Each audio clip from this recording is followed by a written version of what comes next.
Good morning. I don't promise this is the last time I rave about my recent trip overseas, but I will do my best to make it the last. I do want to share some things with you booktubers and book enthusiasts out there, however. So I think this is the first time I've travelled anywhere and never visited a single second-hand bookshop anywhere. Not in Switzerland, not in Milan, no second-hand bookshops for the omnivorous reader. That's close to unique in my experience, but it was really action-packed and I was travelling mostly with other people. It never happened. I did visit one new bookshop, and I was very, very tempted by a Mark Lawrence I saw there, but I figure it's probably as cheap to buy books in Australia as in Europe, so I didn't do it. I didn't buy a single book while I was travelling. However, I almost did. And I did acquire two that are very, very exciting to me. So we were in a town called Interlaken, which is in between two lakes on the way up to a glacier, somewhere in Switzerland. And we were staying at this gorgeous little chalet. Picture the chalet in movies with its little geranium flower boxes and everything, and lid on top of it. Lids are roofs.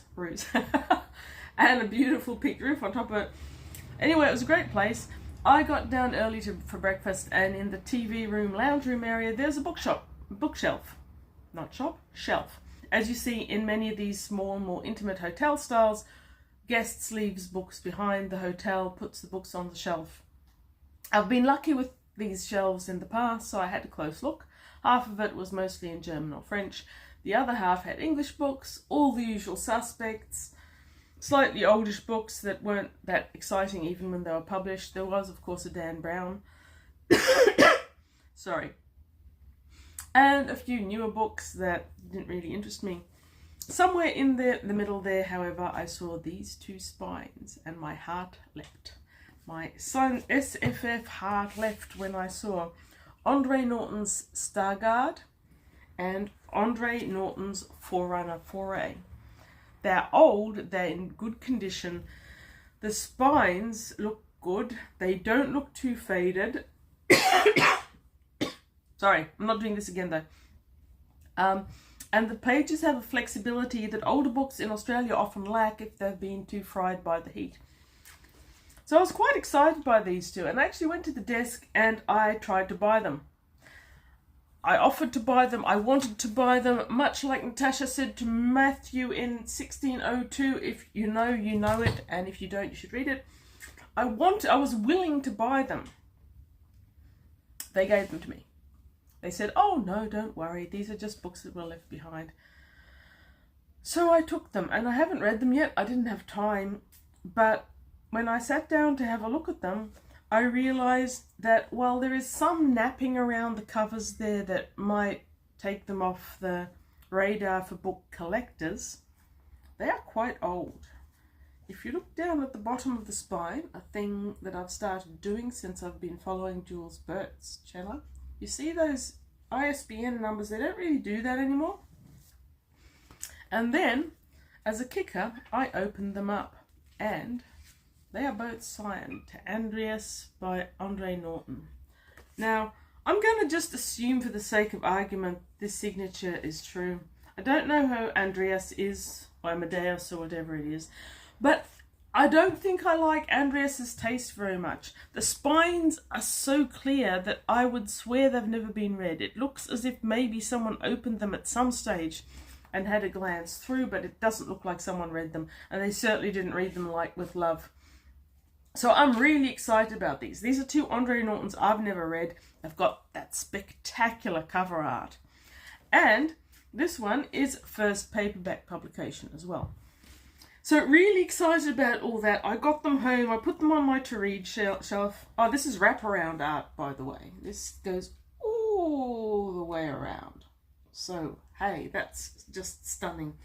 And I'll talk more about the art when I've actually read them. out of curiosity, and mostly because of BookTube, because I know so many people who actually collect and sell books, I got a little bit curious and I hopped on Amazon and I tried to look at the price for a signed Andre Norton off her first paperback publication. I don't believe what I saw. Maybe if someone knows they can comment, but I don't believe that these two books are worth over $1,000 each. I think that's just weird. But anyway, they are Andre Nortons. I'm looking forward to reading them. I almost hope that my Amazon Googling was completely wrong. I don't want those books to be worth an awful lot. If they're worth that much, I'll feel that I need to sell them or pass them on to a book collector who will take care of them more than me. I'm going to read them. They're going to sit in my bag. They're going to go to the beach with me. And if they are really valuable books, I'll feel bad about doing that. So I'm very, very thrilled yet scared a little bit about these two amazing Andre Nortons that I tried to buy but which were given to me. How good is that? The other book I came home with was a present, so not bought. Stephanie Holmes is a New Zealand writer, and this was gifted to me by someone who really loves, I think they follow Stephanie Holmes online. They really, really love her writing and her story. Her story is really interesting. If you haven't heard of Stephanie Holmes, maybe pop on to her YouTube. I'm pretty sure she's got a YouTube. I think I've seen videos on it, or her webpage. She was an archaeologist who had, I think she was clinically blind even when she did archaeology, and she found that she couldn't make a career in it. New Zealand author. She self-publishes, which is really, really impressive. And what's even more impressive is how beautifully she treats her buyers. So this is the way she sends her books out, and this is just gorgeous. A Dead and Stormy Night is her first one in a series. It is a bit gothy, a bit dark, a bit sinful, she says. I'm gonna guess there's what the kiddies call spice in it. It's the first in the Nevermore Bookshop series, and cozy fantasy where the heroine is blind, like the author, and solves fantastical mysteries in a magical bookshop with the help of Heathcliff, Moriarty, and Poe's shape-shifting raven, which explains an excellent little bonus in the book. I just love this sticker. Nevermore.